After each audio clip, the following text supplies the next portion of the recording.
Pai do Senhor, meus irmãos, sejam bem-vindos ao nosso devocional. Hoje é dia 29 de agosto, quinta-feira. Vamos ler aqui 1 Coríntios 7:31. Os que se beneficiam dos produtos do mundo, como se não tivessem acesso a nada, porque a forma presente deste mundo está se transformando. Esse parece ser um assunto, aliás, este assunto não parece nada a ver com o contexto, porque o contexto, se você conseguir abrir a sua Bíblia aí ou lembrar de memória, 1 Coríntios 7 fala sobre conjugalidade, sobre as condições. Desculpa, virou moda, né? Sobre as condições da, das pessoas em relação à condição mesmo em que elas foram chamadas por Deus para o Evangelho. Então, o apóstolo Paulo fala de conjugalidade, da questão social da sua época, ser escravo, ser livre, das questões religiosas, ser circuncidado ou ser incircunciso, todas essas possibilidades para reafirmar ao longo do discurso que cada um deveria permanecer nessa condição que foi chamado por Deus. O apóstolo Paulo, na verdade, ele está respondendo questões, dúvidas da igreja de Corinto, que tem a ver mesmo com o ser solteiro, o se casar, a pessoa crente se converteu, foi chamado, e a pessoa, seu cônjuge, não se converte. Como é que fica essa situação? Era uma dúvida na época, né? E ele explicou: se a pessoa consente em continuar casada com você, mesmo você sendo crente, ok, não se separe. Agora, se ela te abandonar, você, né? É uma outra situação. Então, a ideia aqui era de não se separar.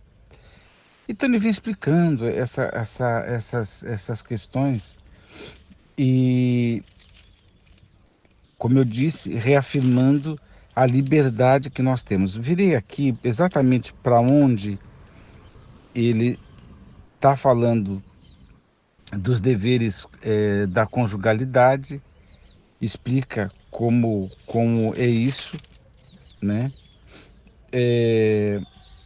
Depois ele vai falar de que o dever de se consagrar ao Senhor é um dever de qualquer condição, ou seja, de solteiro e de casado.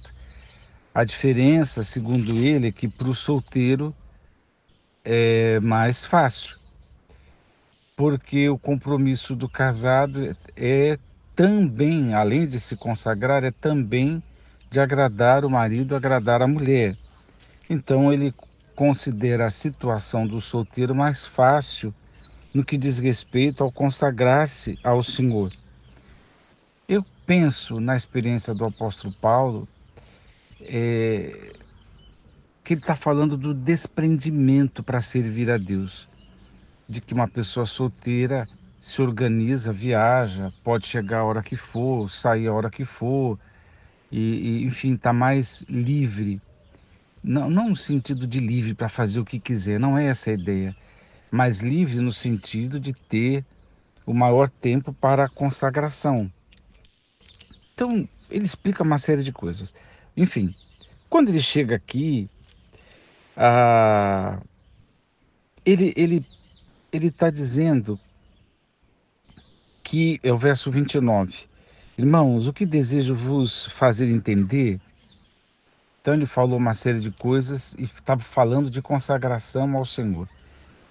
E consagrar ao Senhor tem o porquê de si, é porque o tempo está acabando.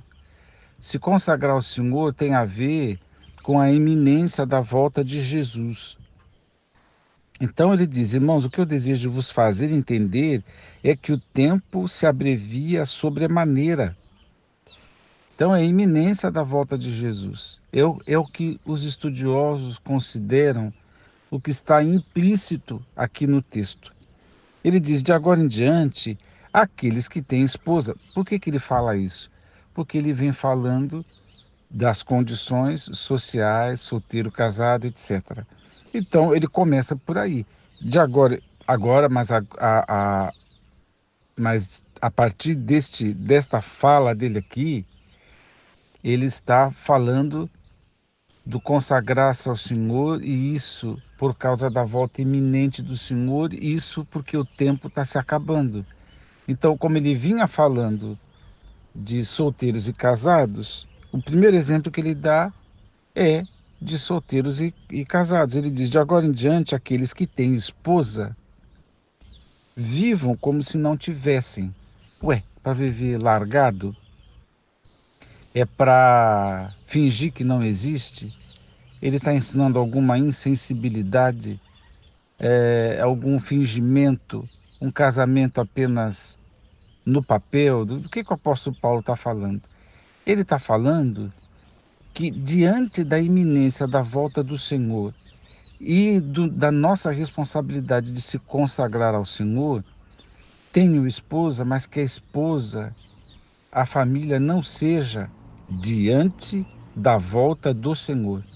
Não seja o propósito maior, o objetivo maior, né?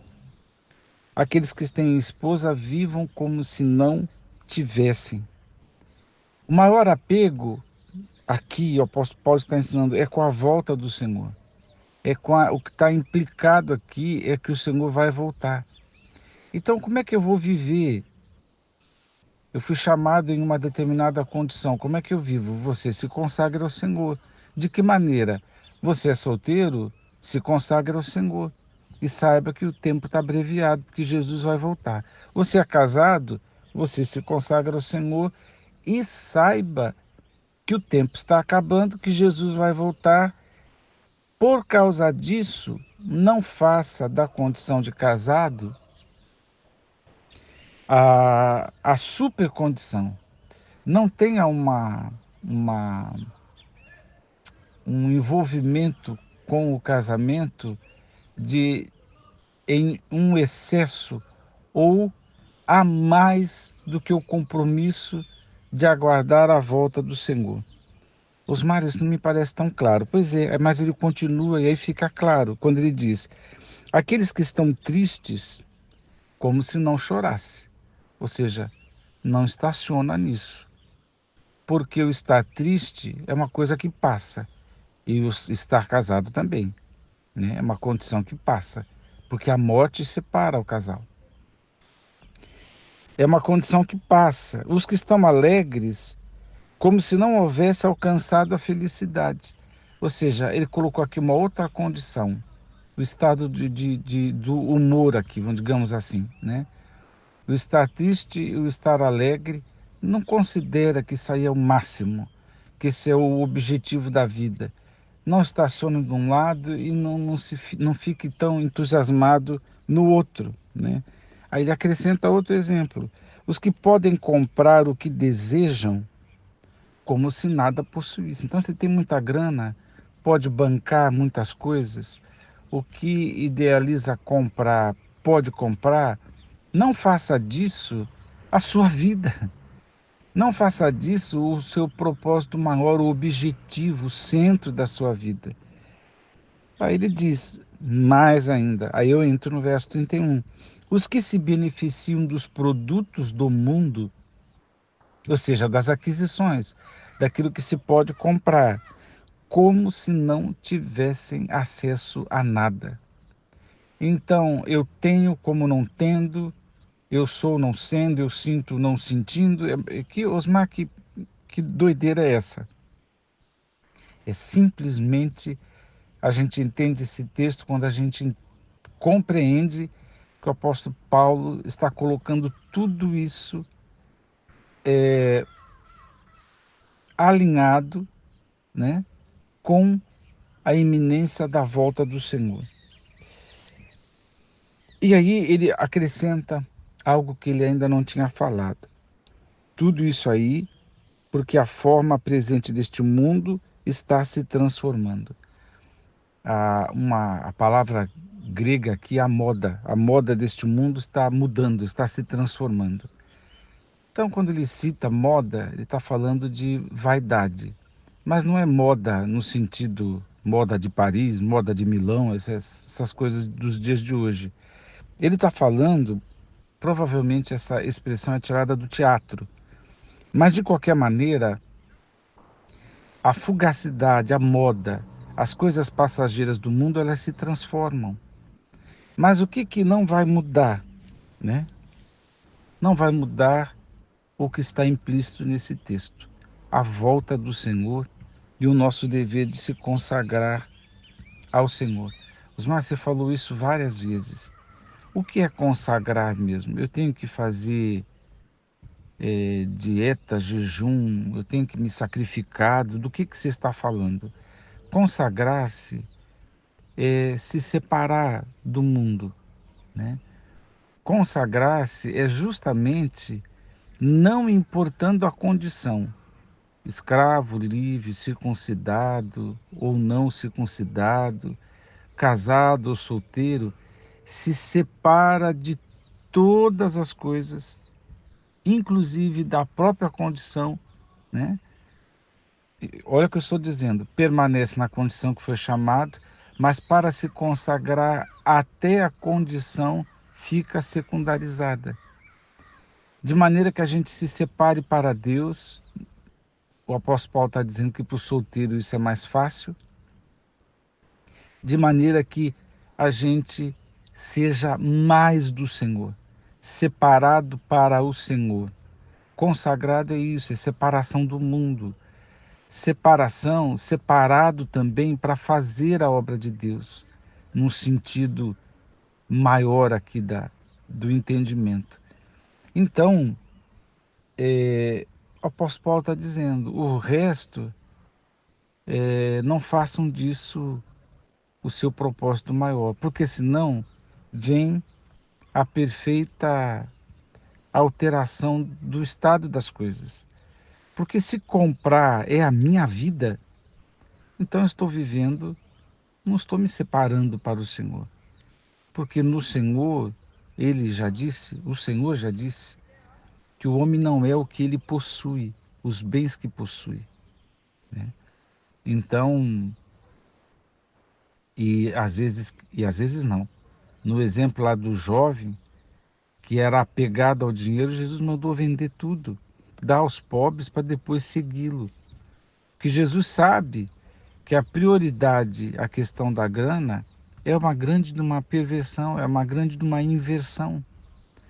E o que o apóstolo Paulo está reafirmando aqui é que Jesus seja ou esteja em primeiro lugar, né? É como na parábola que Jesus contou, da pérola de grande valor ou do tesouro escondido. Vende tudo, desfaz de tudo pelo prazer de possuir aquela pérola, aquele tesouro. E o resto, Osmar? O resto da vida não tem importância? Tem. Tanto é que ele está discutindo essas condições todas aqui. Mas não pode ter a mesma importância do que ter ao Senhor, em primeiro lugar. Segundo lugar, agora, dentro desse contexto aqui, se consagrar ao Senhor. Terceiro lugar, porque a volta do Senhor é iminente. Em quarto lugar, porque essas coisas que a gente tanto se apega, elas mudam como um cenário teatral muda, como uma moda fugaz passa. Deus te abençoe a pensar nestas coisas. Vamos orar? Pai, dá-nos da tua graça. Nos ajude nas compreensões da tua palavra e nos consagre para ti, Senhor.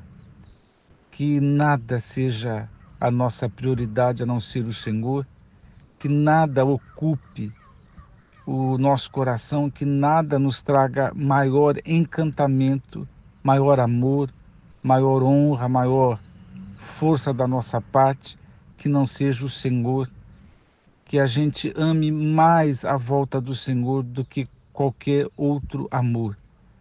É o que eu te peço, Pai, no nome de Jesus. Amém.